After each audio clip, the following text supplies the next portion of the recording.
안녕하세요. 켈리의 작은 도서관에 오신 것을 환영합니다.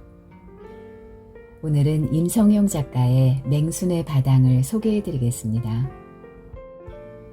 제주 4.3 항쟁의 상흔 속에서도 육지 바다에서 해녀로 생존하며 딸 선녀를 키우는 강인한 인물 맹순의 이야기 들어보시죠.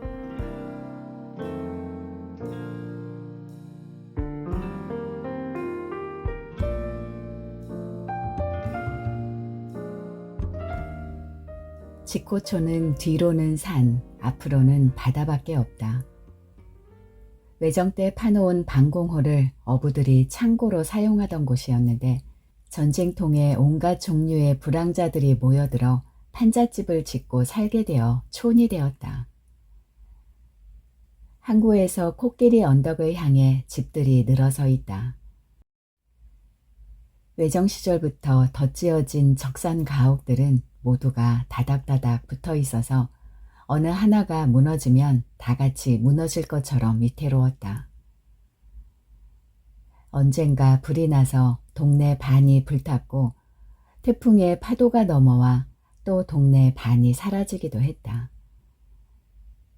하지만 집은 다시 지어지고 잃을 것 없는 사람들은 꾸역꾸역 모여들었다. 마을 입구에는 작부들이 장사를 하고 2층에서 살림을 살았다. 손님은 뜨내기 선원이거나 어부, 피난살이가 서러운 취객들이다. 자주 싸움이 일어나고 가끔 사람이 죽었다. 작부거리를 지나면 두부가게와 식재를 파는 집이 몇 있고 그 뒤에는 모두가 고만고만한 가난뱅이들이 판잣집을 짓고 산다. 그 중에서도 코끼리 절벽에 가까운 집일수록 더 가난하다. 절벽 끝에 이르면 외놈들이 포를 숨겨놓았던 굴이 있는데 그 굴에는 맹순이와 선녀가 산다. 선녀는 웅웅거리는 바람소리에 눈을 떴다. 바람이 터졌나? 끝자락이긴 하지만 아직 가을인데 굴 안으로 찬 기운이 파고들었다. 어멍은 벌써부터 아침 물질을 갔다. 이불 밖을 나서고 싶지 않았지만 배에서 천둥 소리가 났다. 아침에 먹을 고구마는 어제 저녁에 먹어 치워서 진작 보리방귀처럼 사라졌다. 일어나서 밖을 내다보니 하늘이 잿빛으로 내려앉아 있었다. 어젯밤 미역바위 근처서 구슬했으니 뭔가 먹을 게 남아있을 수도 있다.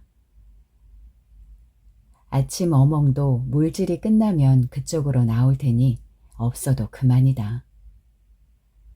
선녀는 물을 한 바가지 꿀꺽꿀꺽 마시고 굴을 나섰다. 바닷가로 내려오니 코끼리 언덕 덕분에 바람이 잠잠하다. 선녀는 미역바위 근처를 샅샅이 뒤졌지만 남은 거라고는 타다 남은 초와 검게 거슬린 몽돌 무지밖에 없었다. 마른 입맛을 다시다가 선녀는 불턱으로 향했다. 물질 전에 어멍이 피워놓은 불이 불씨만 남아있었다. 장가지를 꺾어놓고 불을 살렸다. 멀리서 휘 하고 어멍의 순비 소리가 들렸다. 해안가를 따라 눈으로 살피니 멀리 코끼리 바위 아래쪽에 태왁이 떠 있었다. 어멍이 나오려면 한참은 더 있어야 될 것이다. 선녀도 내년이면 13이니 어멍 따라 물질을 시작해야 한다. 막막하기는 하지만 닥치고 나서 고민할 일이다. 지금은 배가 고프다. 자자. 자면 배도 덜 고프다. 선녀는 눈을 감았다. 좌르륵 좌르륵 파도에 휩쓸리는 몽돌 소리를 들으며 잠을 청하고 있는데 돌 밟히는 발소리가 났다. 선녀는 눈을 뜨고 발소리가 나는 쪽으로 귀를 기울였다.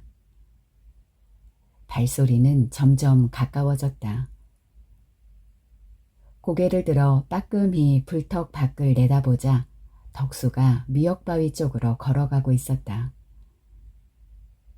점퍼 앞을 잔뜩 여미고 오는 꼴로 봐서 미제 할매 장롱에서 뭔가 훔쳐온 게 분명했다. 선녀는 마른 침을 삼켰다. 덕수는 선녀를 발견하지 못하고 미역 바위 아래에 있는 작은 그늘로 들어가 자리를 잡았다. 할매가 빨래 넣는 틈을 노려 꺼내온 양키 소시지를 하나 까서 베어 물었다.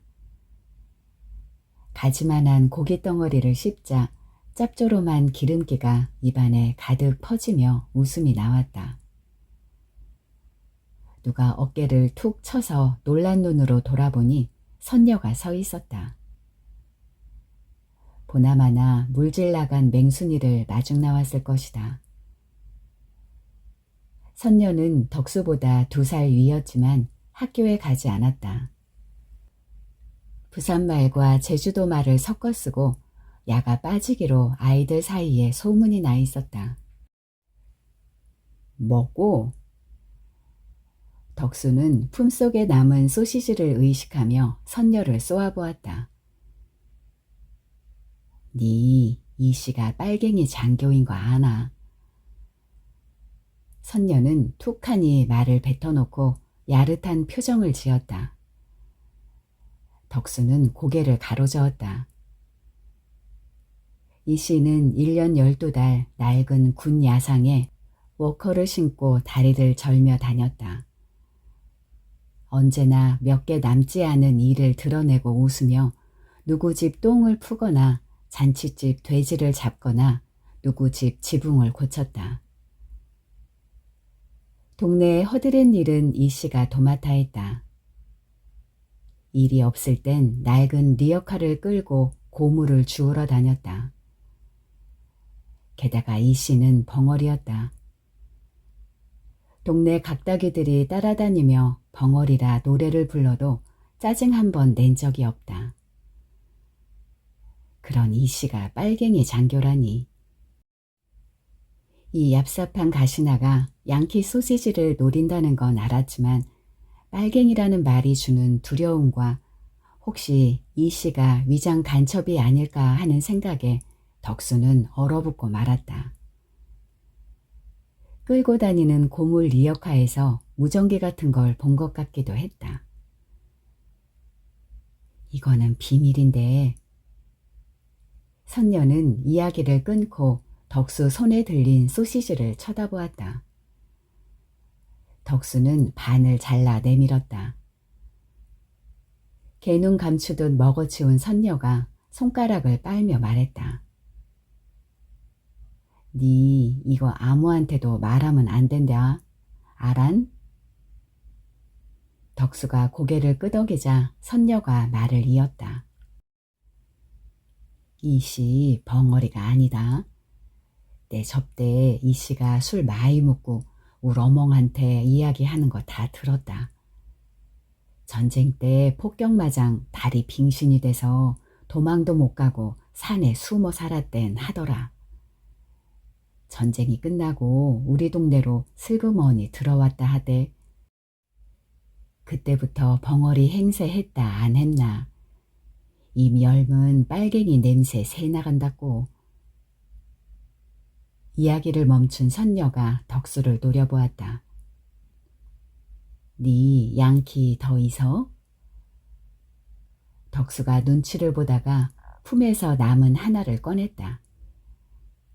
또 반을 잘라 건넸다.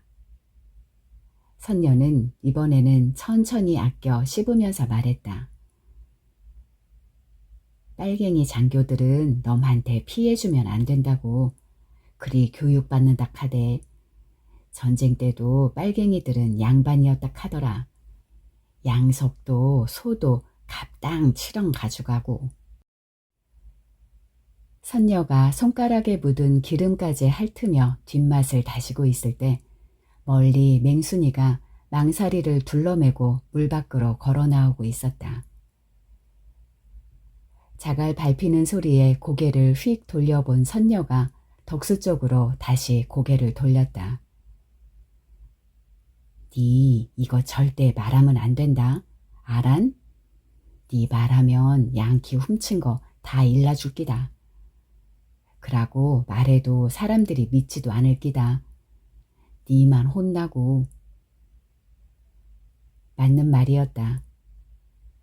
동네 사람들은 이도 없이 맨날 헤헤 웃고 다니는 이 씨를 빨갱이라고 믿을 것 같지 않았다. 선녀는 덕수를 향해 한 번 씩 웃고는 휑하니 제 어멍에게로 달려갔다. 맹수는 기진한 몸을 이끌고 무트로 올라왔다. 살인물때라 물살이 너무 빠르고 물속도 어두웠다. 망사리를 반도 못 채웠다. 엎친 데 덮친 격으로 무트로 나오자마자 지긋지긋한 두통이 찾아왔다. 날카로운 신경 너머로 돌 밟히는 소리가 났다. 돌아보니 선녀가 미역 바위 쪽에서 뛰어오고 있었다. 배가 고파 못 참고 재수 음식이라도 주워 먹으러 나왔을 것이 분명했다. 전쟁통에 죽은 아귀가 붙었는지 먹성이 유별났다. 맹수는 두부집하고 대포집에 들러 잡은 걸 보리쌀로 바꿔야겠다고 생각했다. 벌써 다가온 선녀가 망사리를 빼서 들었다. 어멍, 오늘 별거 어신게? 시끄럽게 어영 불떡강 불이나 살리라게.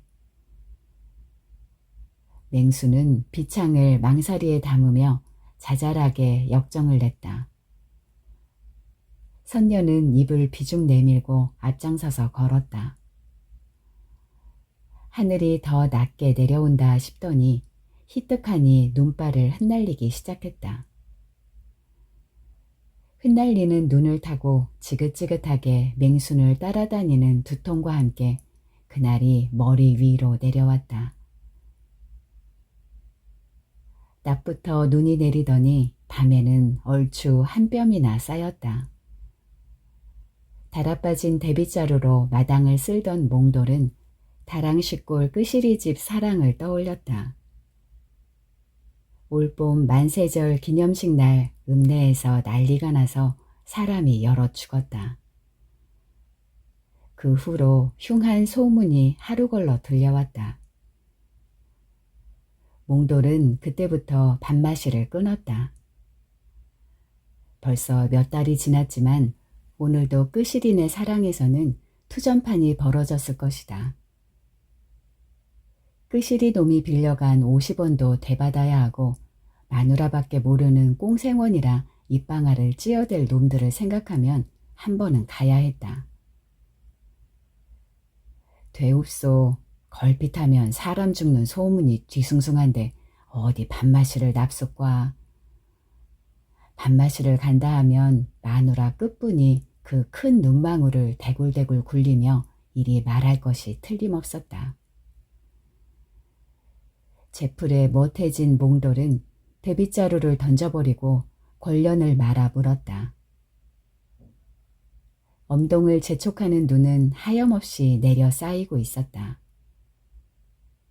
마당 끝 두엄 위로 둥그마니 쌓인 눈을 보니 끝분에 실팍한 젖가슴 같다. 아랫도리가 근질근질했다. 몽돌은 부엌에서 저녁을 짓고 있는 끝분을 향해 큼큼하고 소리를 내었다. 끝분은 그 소리에 얼굴이 달아올랐다. 서둘러 저녁상을 차렸다. 시집 온 지 한 해가 넘었는데 태기가 없었다. 이름 따라 둥글둥글한 몽돌은 별 표를 내지 않았지만 끝분은 죄스러운 마음을 어쩔 수 없었다. 생각 끝에 사흘 전부터 감나무 밑에 정한 술을 떠놓고 물할망께 아침 저녁으로 치성을 드리고 있었다. 요즘은 투전판에도 발길을 끊어 기특하게 생각하고 있었는데 개집 마음도 알아주니 끝부는 더 흐뭇했다.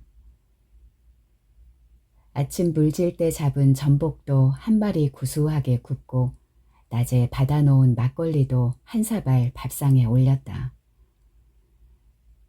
상을 물린 끝부는 몽돌이 권련을 말아 피우는 동안 이부자리를 펴고 호롱불을 껐다. 호롱을 껐는데도 달빛 먹은 눈이 문종이를 뚫고 들어 안방이 환했다. 끝분의 저고리를 풀자 두어미에 쌓인 눈처럼 보름달이 둥그렇게 떴다. 각시 젖은 언제 봐도 허영한 둔비 같아. 끝부는 얼굴을 붉히며 고개를 옆으로 돌렸다. 시집 오기 전에 어멍이 한 말이 떠올랐다. 넌 나 닮아 젖도 많이 나고 해서 서방도 좋아할 거라. 몽돌의 숨소리가 커지며 끝분에 두둑한 가슴팍을 움켜쥐었을 때 문 밖에서 인기척이 나는 듯 싶다가 난데없이 방문이 벌컥 열렸다. 엉겁결에 몽돌을 밀쳐내고 앞서풀 여미던 끝부는 자신의 맨살을 훑고 지나가는 그림자에 소름이 돋았다. 문 앞에는 시꺼먼 그림자가 둘 서 있었다. 몽돌도 얼결에 바지를 추스르며 말했다. 뭐 없을까? 이 빨갱이 종갓나 초저녁부터 오입질이네. 신도 벗지 않고 내쳐 들어온 그림자가 몽돌을 내리쳤다. 몽돌은 억 소리를 내며 엎어졌다. 몇 번 더 발길질이 오갔다. 끝분이 고함을 지르며 말리려 들자 끝분의 배에도 발길질이 들어왔다. 입 닥치라오, 이 빨갱이 엽혔네. 끝분은 그대로 꼬꾸라져 숨이 쉬어지지 않았다. 그 와중에 새벽에 샘에서 상할망이 한 말을 떠올렸다. 요새 다랑식골 젊은 면놈이 이북 사람 몇하고 청년단인가 뭔가 한단다.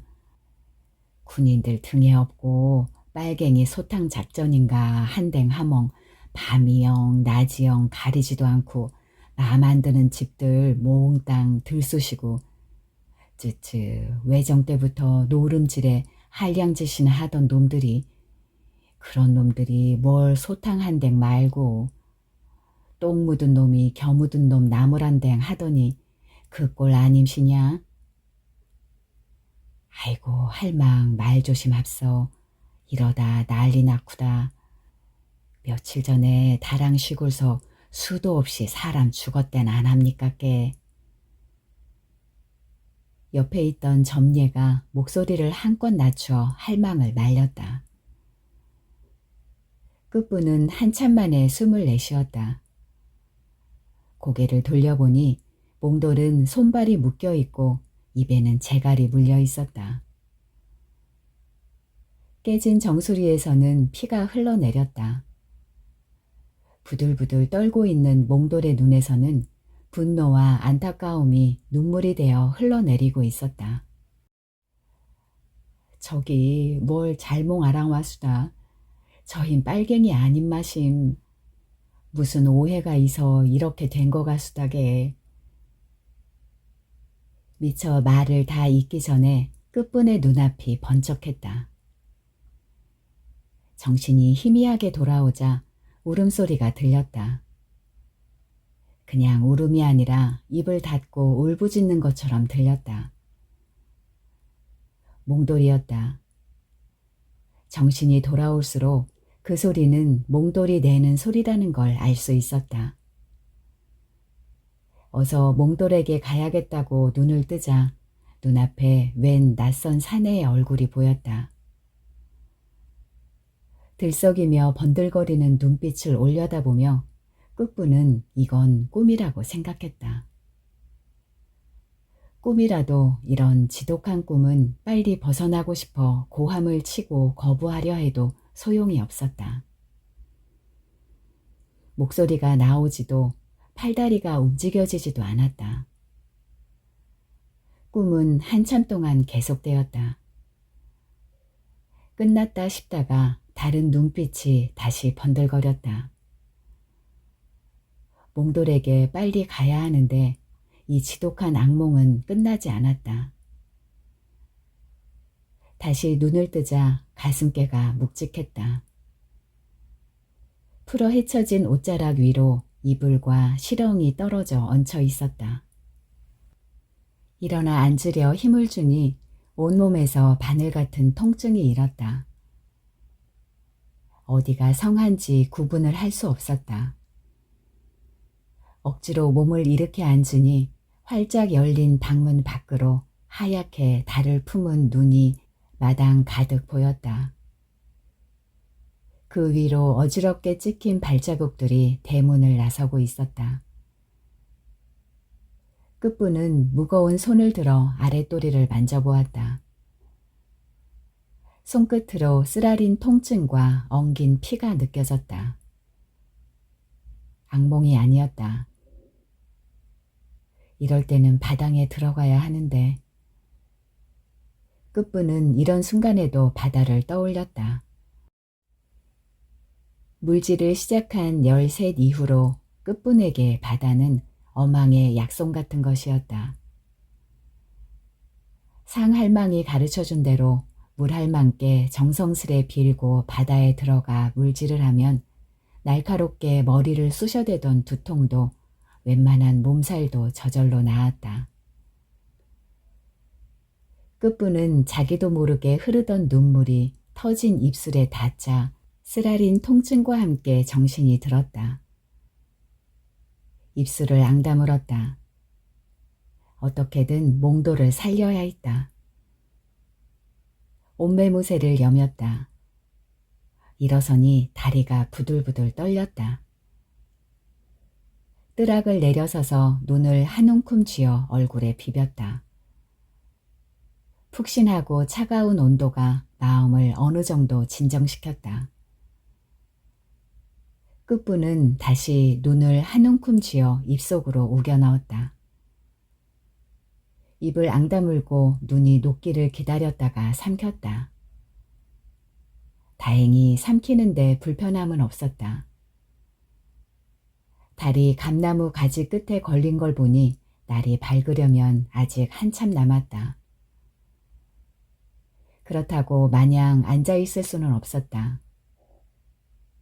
끝부는 정랑 밖으로 난 발자국들을 따라 걸었다.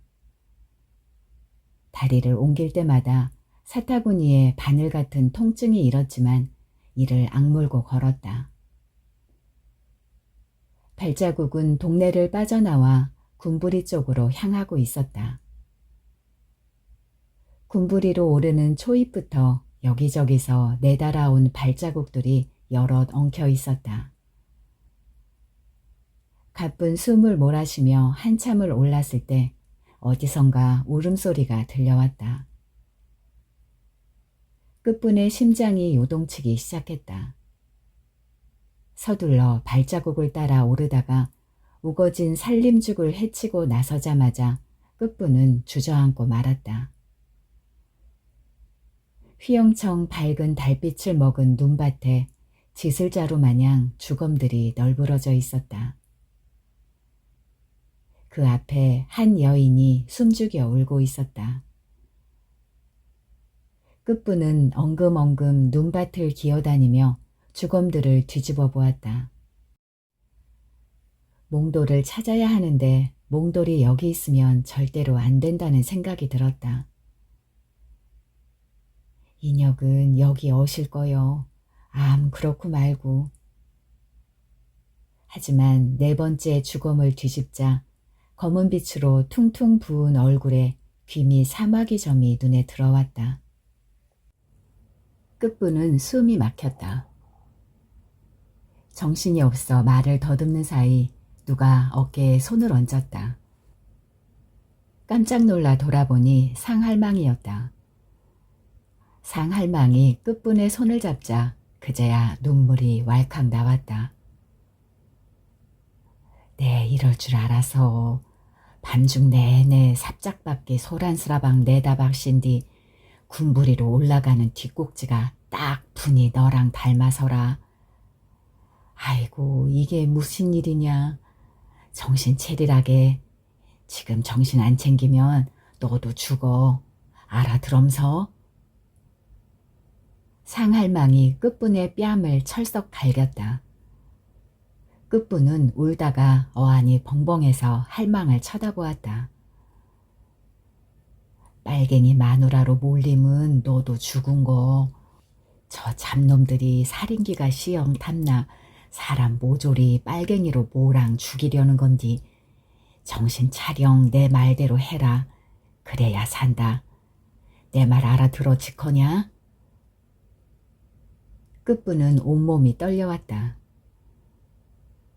너 혼자 집에 강 중한 곳만 챙겨오라게. 용바위 알맨? 그 밑에 굴에 꼼짝 마랑 숨어있어. 해지고 우리 아방이 발동선 끌고 갈 거니까 그거 탕 육지로 가라. 부들부들 떨며 연신 고개를 끄덕이는 끝분의 눈이 다시 몽돌이에게로 옮겨갔다. 정 두고 어떤가른. 몽돌이는 내가 묻어줄 테니 걱정 마랑 가라게. 일단 산 사람이라도 살아야 안되거냐. 어영 가, 어영. 끝분은 상할망의 채근에 정신 차릴 틈도 없이 집으로 내달았다. 휘적휘적 집으로 들자 달이 감나무 가지에서 한참 갔다. 곧 날이 밝을 것이다. 상할망의 말이 맞다. 일단은 살아야 한다. 그러려면 정신을 바짝 차려야 했다. 끝분은 서둘러 부엌으로 들어갔다. 솥에 남은 숭늉을 모두 들이켰다. 살아야 하고 살려면 먹어야 했다. 어제 잡아놓은 전복 2마리도 생으로 씹어 삼키면서 망사리에 비창과 물적삼을 말아 넣었다. 어딜 가든 바닥만 있으면 사라진다. 끝분은 외정 때도 상할망을 따라 육지 바다로 물질을 다녀온 경험이 있었다.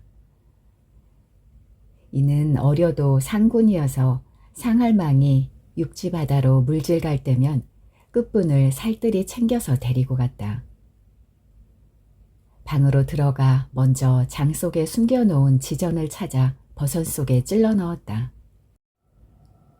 보자기를 펴고 망사리와 옷가지들, 지슬과 쌀을 담아 꼭꼭 여며 묶었다. 밖을 보니 날이 희끄무레하게 밝아오고 있었다. 끝분은 보자기를 이고 발자국이 어지러운 정랑을 나섰다. 몽돌에 시꺼멓게 부어오른 얼굴이 떠올랐지만 입을 앙다물고 용바위를 향해 뛰다시피 걸었다. 해가 막 바다 위로 올라올 때 끝분은 용바위에 도착했다. 바위 아래 굴에서 쪼그리고 앉아 꼼짝 않고 해가 지기를 기다렸다. 불안에 온몸이 떨리면서도 자꾸 눈이 감겼다. 눈을 감으면 몽돌의 검게 부푼 얼굴이 떠올라 소스라치게 놀라 눈을 떴다. 반복되는 파도 소리를 들으며 수도 없이 눈을 떴다 감았다 하는 사이에 해가 수평선 아래로 내려갔다. 그러고도 한참이 지나서 푸르륵거리는 발동선 엔진 소리가 들렸다.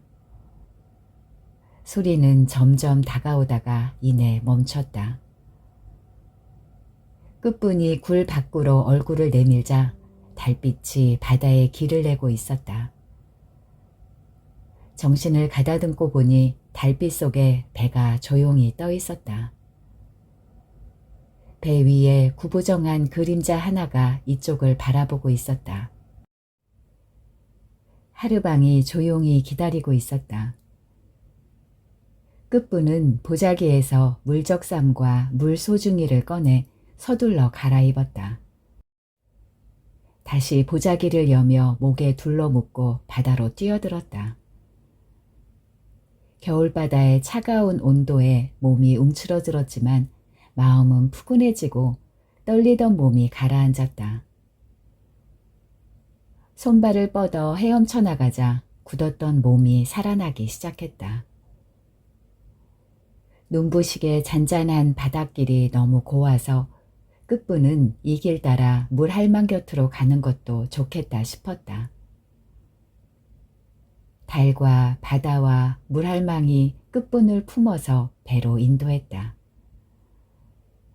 하루방에 손에 끌려 배에 오르자 다시 온몸이 떨려왔다. 이 뭔 일이고 나도 멜라간장 배도 몸몰컬하게. 하루방에 한탄에 대꾸할 기력이 없었다. 절로 들어가기 실하게 어영 적삼도 벗고. 하루방이 가리킨 곳은 엔진실이었다. 끝부는 엉금엉금 기어가서 낯선 그림자에 놀라 멈췄다. 웬 남자 하나가 갑판 위에 앉아 있었다. 아프나 걱정 마랑. 저도 육지 간 거 별방 고시집 아들. 소리꾼이 뭔 빨갱이랜. 집 식구들 다 모랑. 이구 혼이 나가서라. 너는 걱정 마랑. 어여 들어가기 실하게. 하루방 말을 듣고 다시 보니 솜 이불을 두르고 앉은 남자는 그림자만 남은 사람 같았다. 끝부는 엔진실 쪽 문을 열고 들어갔다. 엔진 옆 누에고치 같은 공간에 솜 이불이 깔려 있었다. 타다 남은 기름 냄새와 함께 훈기가 가득했다. 끝부는 쪼그리고 앉아 물적삼을 벗었다. 젖은 옷을 열기가 나는 쪽을 향해 널어두고 솜이불을 몸에 감고 누웠다. 푸르륵거리며 엔진이 돌기 시작하고 배가 움직였다. 시끄러운 기계음이 캄캄한 고치 속에 가득 찼다. 떨림은 점점 수그러들었다. 큰 바다에 나왔는지 배가 더 요동치기 시작했다. 파도의 울렁거림과 꽉 찬 기계음이 몸속으로 스며들어와 물처럼 출렁대었다. 끝부는 울렁거리는 잠속으로 천천히 가라앉았다. 눈을 뜨니 시끄러운 엔진음이 멈춰 있었다.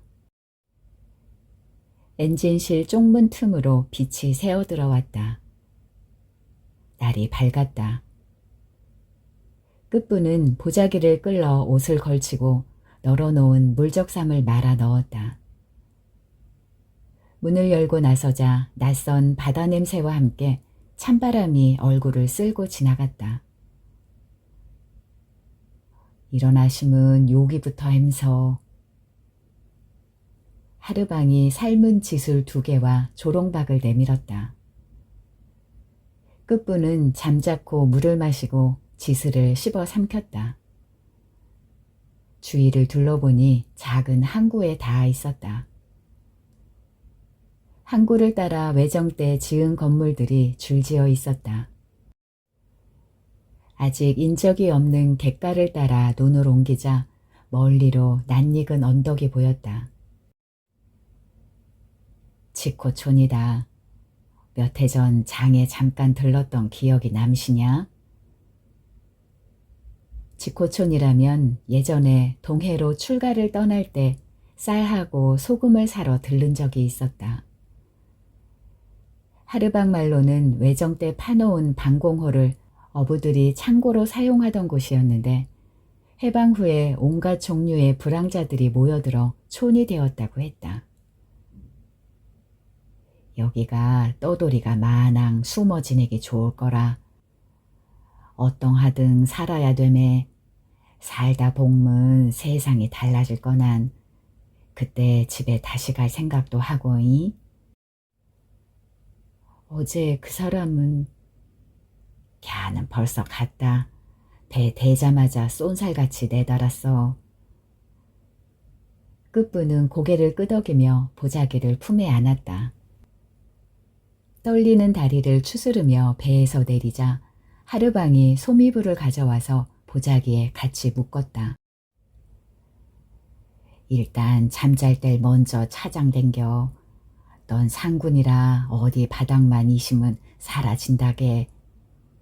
잡은 거는 장섬은 여기 왕 팔면 되고 그러면 끼니 걱정 안 해도 되매. 정신 차령 잘 버텨이서 알아지커냐? 끝부는 다시 고개를 끄덕였다. 하르방이 돌아서다 말고 지전 몇 장을 손에 쥐어주었다. 발동선에 시동이 걸렸다.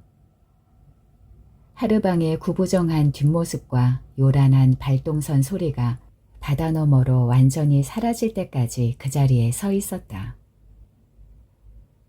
발동선이 점처럼 사라지자 끝부는 보자기를 머리에 이고 코끼리 언덕을 바라보며 무작정 걸었다. 다닥다닥 지어진 일본식 2층 집을 지나 더운 김이 무럭무럭 올라오는 두부집을 지나고 웃으며 물지개를 지고 가는 여인들을 지나 판자촌 끝 모퉁이를 돌아서 한참을 걸었다.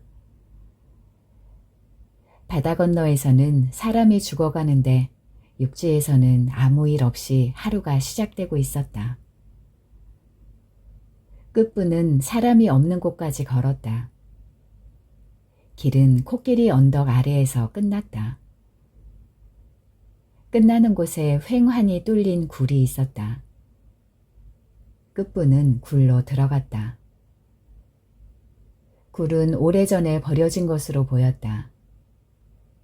여기저기 생선 박스와 낡은 그물, 녹슨 드럼통들이 널려 있었다. 그래도 넓고 시멘트로 다져진 바닥이 평평했다. 끝부는 굴에서 살기로 마음을 정했다. 빨갱이 여편네 딱지가 붙은 마당에 동네에 붙어 살아서 좋을 게 없었다. 자칫 빨갱이 냄새라도 날라치면 무슨 일을 당할지 모른다. 무엇보다도 바다가 훤하게 잘 보였다. 비탈을 바로 내려가면 바다도 가깝다. 끝부는 생선 상자를 주워 모아 누울 자리를 만들고 그 위에 솜니불을 깔았다. 드럼통들을 굴려서 굴 입구에 세우고 그 위로 그물이며 나무 판자며 다른 잡동사니들을 쌓아 올렸다. 엉성했지만 어느 정도 바람막이는 되었다. 끝부는 이불 위에 던져놓은 보자기를 베고 누웠다. 생선 상자에 옅게 남아있는 비린내가 처음 물질을 배우던 할망바다처럼 몸을 감쌌다. 긴 하루였다. 몽도를 잃고 집을 잃었다. 하루 만에 모든 걸 잃고 낯선 땅, 낯선 굴 속으로 도망와 누워있다. 빨갱이는 참말로 무서운 것이다. 그게 뭔지도 모르지만 마마처럼 들러붙어 몽도를 죽였다. 몽돌의 죽음에 뭐라 하소연할 새도 없이 끝분에게도 들러붙었다.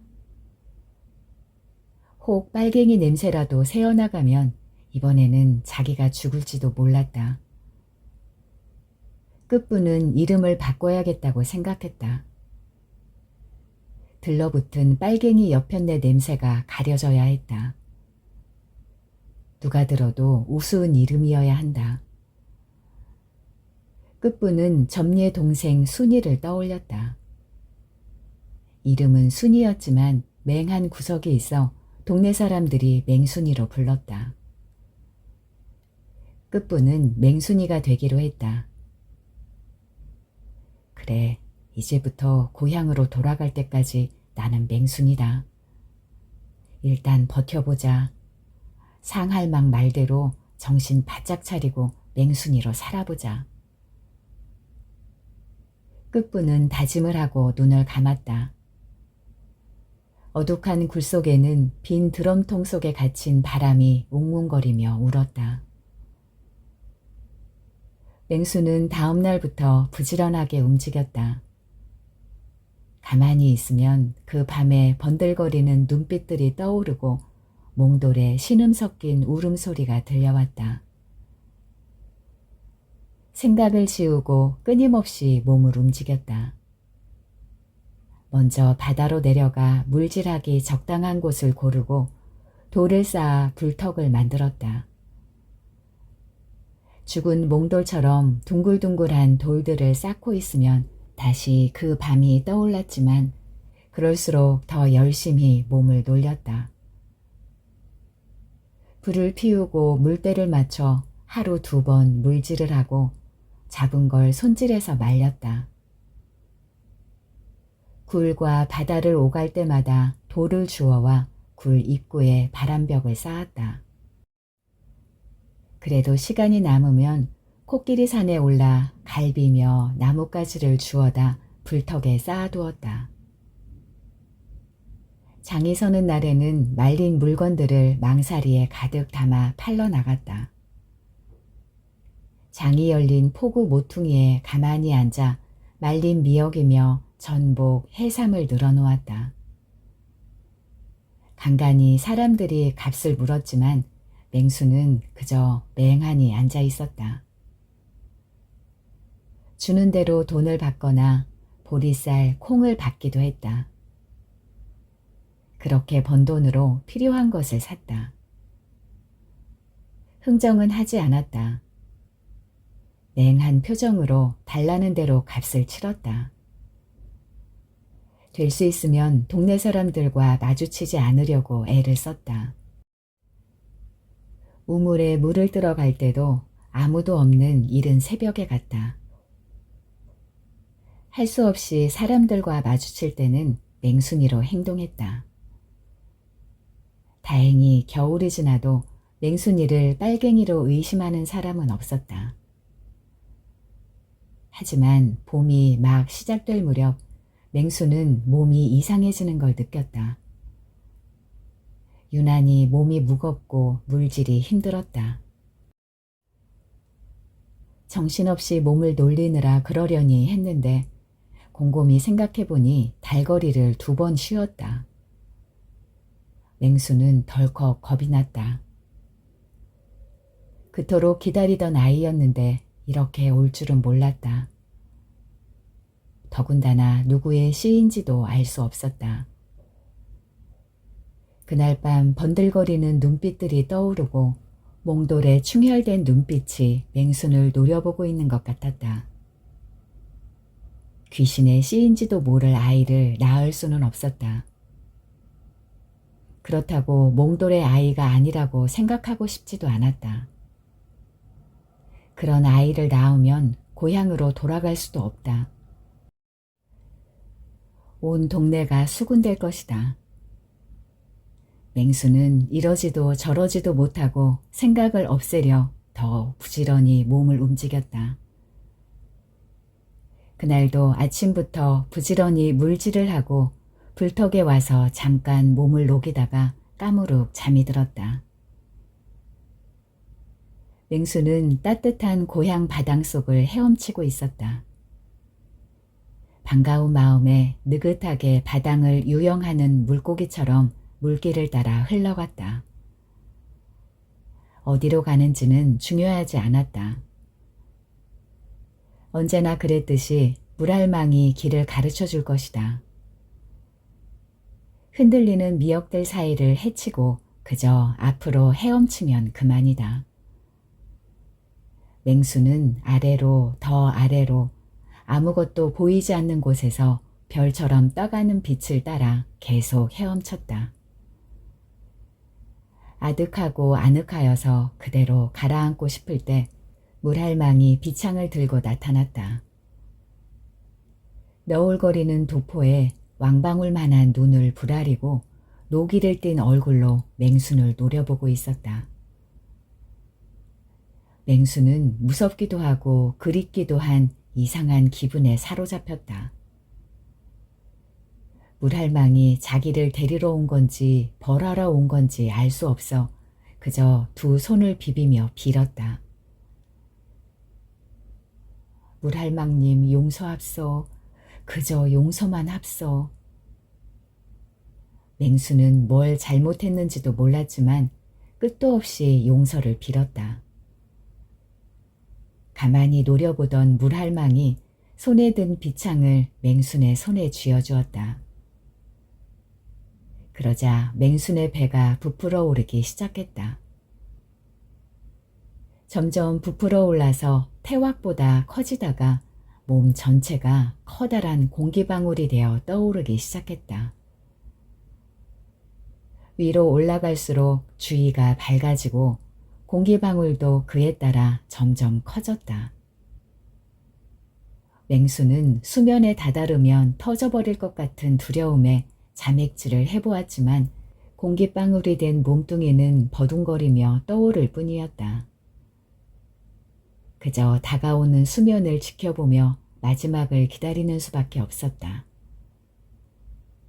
마침내 눈부신 수면 위로 떠오르자 끝부는 눈을 질끈 감으며 버릇처럼 숨을 내뱉었다.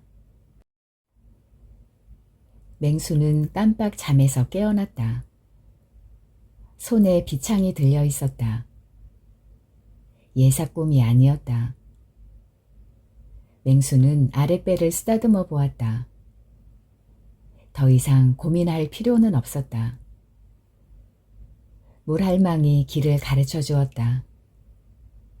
그 길로 열심히 헤엄치면 그만이다. 맹수는 고향을 떠나온 후 처음으로 편안한 마음이 되었다. 맹수는 배가 더 부르기 전에 부지런히 물질을 해서 몇 달치 양식을 모았다. 점점 더 배가 불러오고 뜨거운 여름이 시작되었을 때 전쟁이 터졌다는 소문이 들렸다. 빨갱이들이 밀려 내려온다고도 하고 양키들이 밀고 올라간다고도 했다. 직고촌에도 피난민들이 모여들어 판자촌이 점점 불어났다. 다행히 맹순의 굴 근처까지 오지는 않았다. 더위가 한풀 꺾였을 때 맹수는 혼자 아이를 낳았다. 딸이었다. 자기처럼 빨갱이 냄새를 없애줄 이름이 필요했다. 물할망이 점지해 주시고 누가 들어도 피식 웃음이 나는 이름. 맹수는 딸 이름을 선녀로 지었다. 불턱에 먼저 도착한 선녀는 남은 불씨에 갈비와 잔가지를 더 넣었다. 연기가 오르다가 불이 붙었다. 눈발이 점점 굵어지고 있었다. 선녀는 나무를 더 넣고 불을 크게 키웠다. 불땀이 활활 오를 때쯤 맹순이 이마를 부여잡고 불턱에 들어섰다. 어멍, 또 머리 아프맨? 맹수는 대꾸 없이 불 앞에 앉아 물적삼을 벗었다. 광목 수건으로 대충 몸을 닦고 불을 쬐었다. 곱은 손과 목이 녹아도 좀처럼 두통이 가라앉지 않았다. 어멍, 날도 추운데 쉬었다가 봄 되면 나랑 같이 합서. 그럼 어떤 사라질 거냐? 두렁청한 소리하고는. 선녀는 입이 비죽 나왔다. 맹수는 돌 밑에 숨겨둔 고구마 2개를 꺼내 하나를 선녀에게 내밀었다. 이리왕 이거나 먹엉. 됐수다. 어멍 먹읍서. 난 뭐 먹었수다. 웬일로 선녀가 먹는 걸 사양했다. 뭐 먹으신디? 어멍, 덕수 아라지쿠강, 헬로 할매 손자. 맹순이 고개를 끄덕였다. 가가 양키 소세지 조금 마심. 보나마나 어리숙한 덕수에게 공갈을 쳤을 것이다. 맹수는 피식 웃으며 고구마를 베어 물었다. 건해도 하나 먹음시라. 선녀는 배시시 웃으며 고구마를 받아들었다. 어멍, 오늘은 고만 합석에. 맹수는 묵묵히 바다로 눈길을 옮겼다.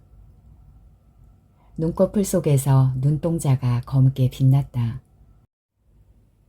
눈발이 코끼리 언덕을 휘감고 넘어가는 거로 봐서 오후에는 동쪽에서 새바람이 터질 모양이다. 오후에 새바람 터질 건디 딱 반 망실이만 더 행옥혀. 맹수는 망사리에 담긴 성게며 소라를 물통에 부었다. 넌 이거 들고 집에 강이시라. 눈도 오는데 오늘은 그만 합서, 응? 선녀의 만류에도 맹수는 비창을 망사리에 담아 어깨에 둘러맸다. 아, 혼저 강이시란 게. 선녀는 다시 입술을 비죽이며 물통을 들었다. 코끼리 바위가 눈 속을 뚫고 가는 모녀를 할 일 없이 내려다보고 있다.